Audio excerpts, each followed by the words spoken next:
to keep my friend waiting. Damn. Of course. Take your time. He's a gentleman even with a robot. I like it.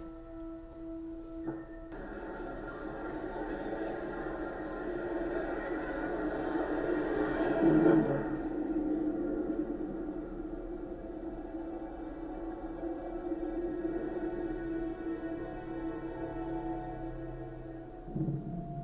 Shit.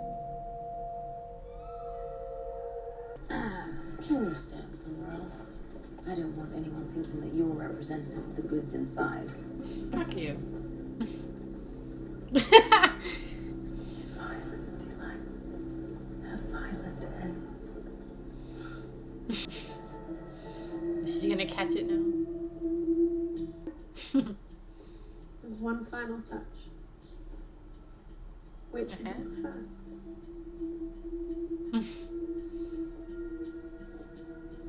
A black one.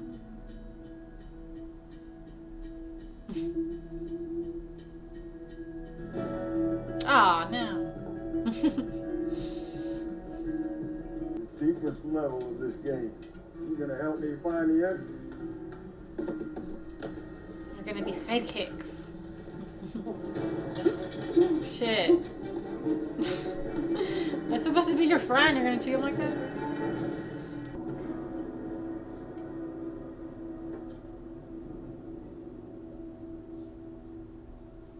Hello.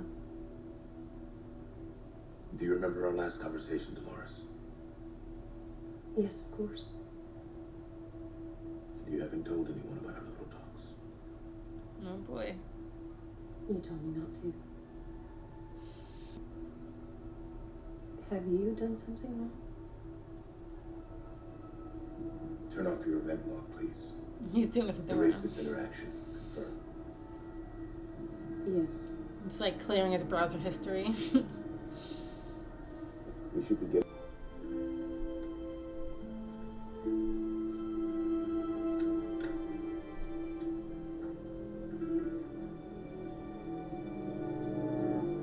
Oh shit. How happened to her?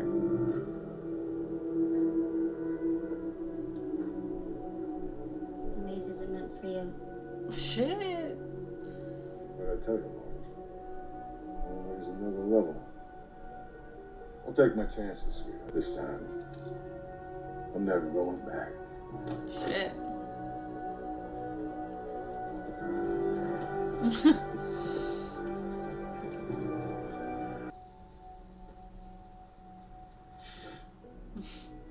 Wow. How did you do that? Because he's God. Is it magic? Everything in this world is magic, except to the magician.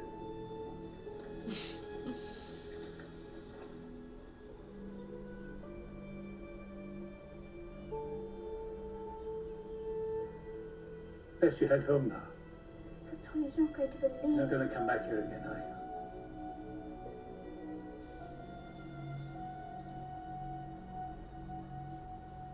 No. Well.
It's not gonna work.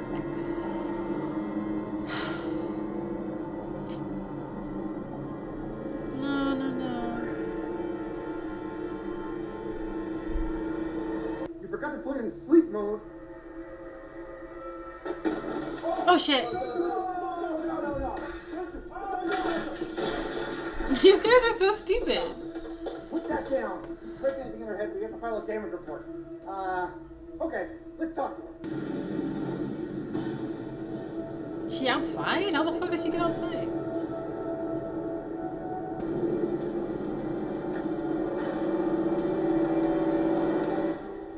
Finally. Sleep mode? Does this look like fucking sleep mode? Look like fucking sleep mode? Calm the fuck down and help me move this thing. You probably did. It just didn't work or something.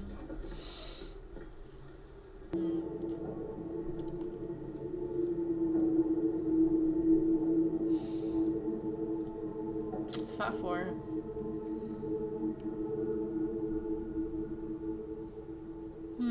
This storyline will make Hieronymus Bosch look like he was doodling kittens. I have vivisection, self-cannibalism, a special little something I call the Ouroboros. Privilege of getting to know the character they're most interested in, themselves. I present our guest's next obsession, Odyssey on Red River.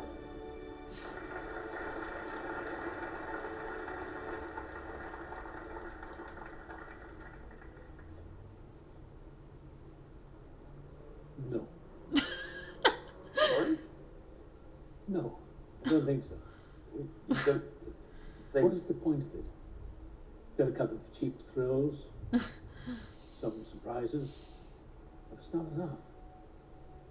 It's not about giving the guests what you think they want, and that's simple. Titillation, horror, elation. The parlor tricks.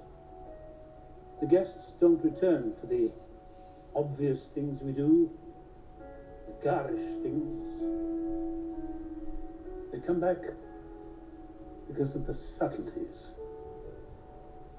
the details. They come back because they discover something they imagine no one had ever noticed before. Something they fall in love with. Oh boy. They're not looking for a story that tells them who they are. They already know who they are.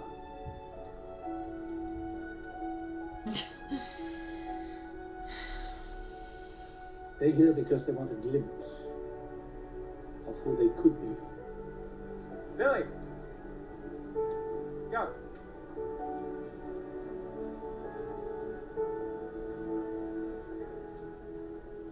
The only thing your story tells me, Mr. Sizemore, is who you are. And you're fucked up. Wasn't there anything you like about it? The name, maybe? What size are those boots? I love him. He's so funny. Something I've been working on for some time. Ooh. Which is good. Something quite original.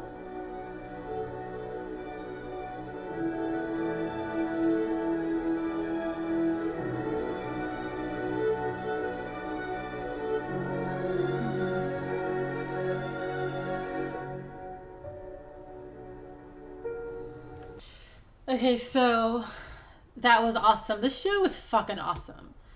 I love it so far. I mean, it's only the second episode. It was so good. It was really amazing. And I was looking at like reviews and articles and stuff about it, and I saw this one where they were comparing it to Game of Thrones. And I was like, what are they talking about, you know? But then I read it, and it really makes sense, you know, because we're in this world that doesn't exist, right? It's like this fantastical world. And you have all these characters that have different stories, like little different stories. But you know that eventually they're all gonna collide and like connect with each other, you know. So in that sense, it is a lot like it, you know. But it's just awesome, and I feel so badly for the robots, you know. And it's interesting, right? Because they're not real, but they make them seem so real that obviously we're gonna you know feel for them. We're gonna have empathy for them, and I feel so badly for them because they've seen the worst of humanity, you know, like the absolute worst that we're capable of. And you know what's going to happen, right? I mean, they're going to become, you know, more sentient, and then they're going to turn on us, right? And why wouldn't they?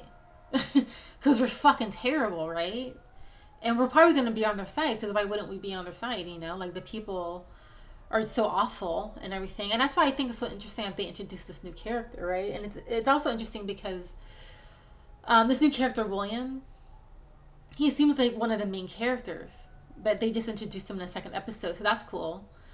And they make him into this really nice guy, you know, and they obviously did that for a reason, you know, because there's all these terrible people, but you know, he's really nice and good. And they, of course, they're going to have him meet up with Dolores, who's like the main, you know, robot person and like the main character of the show, you know, so she can't turn on humanity too much because of him, you know. They're going to get to know each other, possibly fall in love or something, and he's going to help her. He's going to help her see that people aren't too bad, you know. And also that last little scene with Anthony Hopkins, I have no idea what that was, but I think that's cool though. I think it's cool that we don't know what his story is, you know, what he came up with, if there was one at all. It seems like maybe he didn't come up with anything. Maybe his idea is that there aren't going to be any stories, and then that way people are going to be more able to come up with their own little adventures and stuff. It's sort of like what Ben Barnes' character was saying, how he didn't want to be, you know, roped into a treasure hunt. He doesn't want to be a part of any of these stories. He wants to just do his own thing. So maybe that's what Anthony Hopkins wants to do. Maybe he wants to give people like more freedom to do stuff, you know. And then you also have Ed Harris, right? You have Ed Harris's character. And, you know, at first I thought, you know, he's so evil, he's so irredeemable and everything. But, I mean, at the end of the day, he's only killing and hurting these robots, right? And since he's been going there for 30 years, you know, he knows more than, you know, better than anybody that these aren't people. You know, these are just things. And he's bored with it.